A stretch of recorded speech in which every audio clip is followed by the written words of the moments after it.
Hello, in this video I'm going to show you how to enable refresh rate mark on your always visible on your screen for your Acer XB241H. So in order to do that, we'll need to press the second button on our screen, then go for the second button again.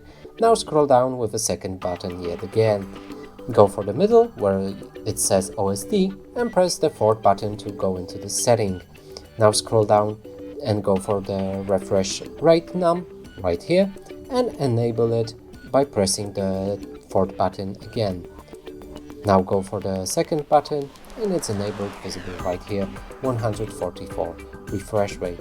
And that's it for this video. Hope you like it. Please consider subscribing to our channel, leave a like and a comment below.